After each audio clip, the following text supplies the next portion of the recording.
සුබ උදැසනක් යාළුවනි. තවත් පන්නල healing capital එකට ඉතාම ලස්සන දවසක් උදා වෙලා. ඉතින් අදත් ලුවීලාගේ ස්ටෝරි ටෙලිං කැම්පේන් එකත් එක්ක ලුවීලා ඇවිල්ලා ඔයාලට තවත් ලස්සන පණිවිඩයක් පටන් අරගෙන. මේ ලස්සන පණිවිඩය මේ කතන්දරේ කතානායකයා තමයි බෲස්. බෲස් චූටි කාලේ ඉතාම දක්ෂ දරුවෙක්. හැබැයි මේ දක්ෂ දරුවව අඳුරගන්න දුප්පත් හිගය මන්දපෝෂණය පිරුණු ස්කෑසිටි මයින්ඩ්සෙට් එකේ තිබුණු ලුවීලාගේ සමාජයට බැරි වුණා. ඉතින් ලුවීලාගේ සමාජයේ හැමෝම හිටියේ වික්ටිමයිස් මයින්ඩ්සෙට් එකකින්. ඒගොල්ලෝ හැමෝම හිතුවා අපේ කරුමේ සුද්දෝ ඇවිල්ලා ඉඩම් හොරා කාලා දේශපාලන නායකයෝ නරකයි. මේ විදේශ ආක්‍රමණ සහ කුමන්ත්‍රණ නිසා අපි සම්පත් නැති වෙලා අපිට මුකුත් කරගන්න බෑ කියලා. ඒගොල්ලන්ගේ මානසිකාරය, ඒගොල්ලන්ගේ repetitive thought ඇතුලේ, ඒගොල්ලන්ගේ ගමේ, ඒගොල්ලන්ගේ පවුලේ නිතරම තිබුණා. ඉතින් ওই පරිසරයට තමයි යාළුවනේ බෲස් උපදින්නේ. බෲස් ඉපදුන ගමන්, ඉපදුන දවස් වලත් එයා ඉතාම නිර්මාණශීලී දරුවෙක්.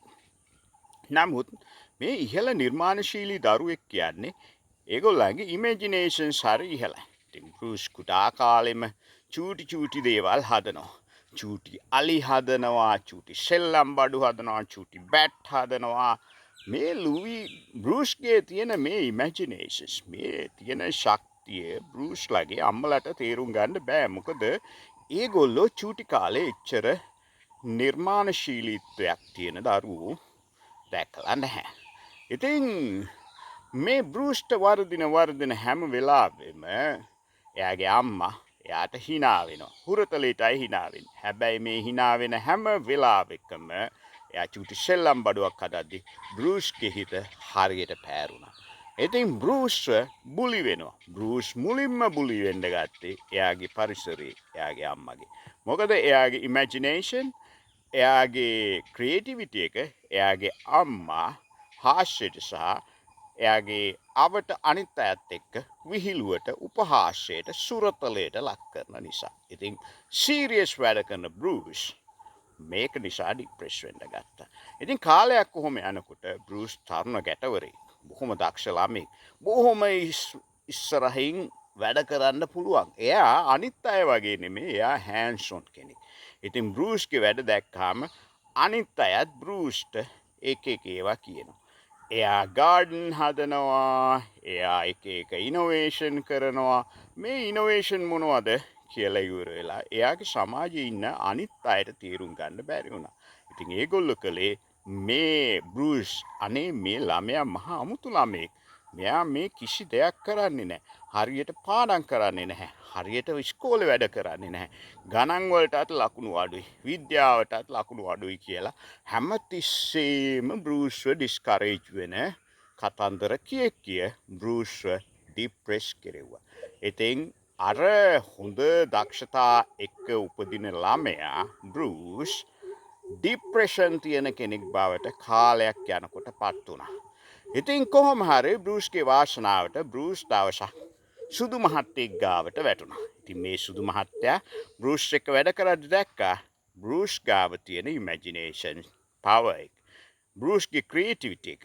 සුදු මහත්තයා බෲස්ව පිටරට එක්කගෙන ගියා. එක්කගෙන ගිහිල්ලා ඉවර වෙලා ඒ රටේ තියෙන පරිසරේ බෲස්ට වැඩ කරන්න දුන්නා.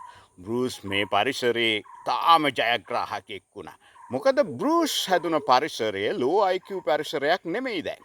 බෲස් දැන් හැදෙන්නේ high IQ, high performance රට ඉඩ දෙන පරිසරයක. ඉතින් යාළුවනේ සමහර පරිසර පද්ධති තියෙනවා ස්වභාවික වර්ණයෙන්ම high performers ලා සහ දක්ෂව අයින් කරන.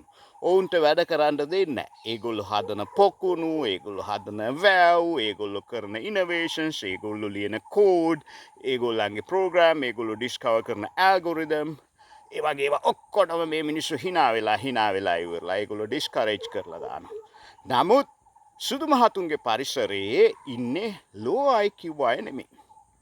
ඉතින් බෲස් ඔය වෙනස තේරුම් ගත්තා. බෲස් ආපහු ඇවිල්ලා හැමෝටම ඔපචුනිටි තියෙන ලෝකේ හීලින් කැපිටල් එක හදාන්න ගත්තා. ඉතින් දැන් පන්නලත් එක්ක මුළු ලෝකෙ ඉමැජිනේෂන්ස් ක්‍රියේටිවිටි තියෙන අයට හයර් ෆැකල්ටිස් වල පව එක අප් කරගන්න පුළුවන් නගරයක් බ්ලූස් හදාගෙන යනවා. ඒ බ්ලූස් හදන බ්ලූ ප්‍රින්ට් එකේ පුංචි පුංචි දේවල් ගැන විස්තර අපි ඔයාලට අරන් එනවා. ජය වේවා.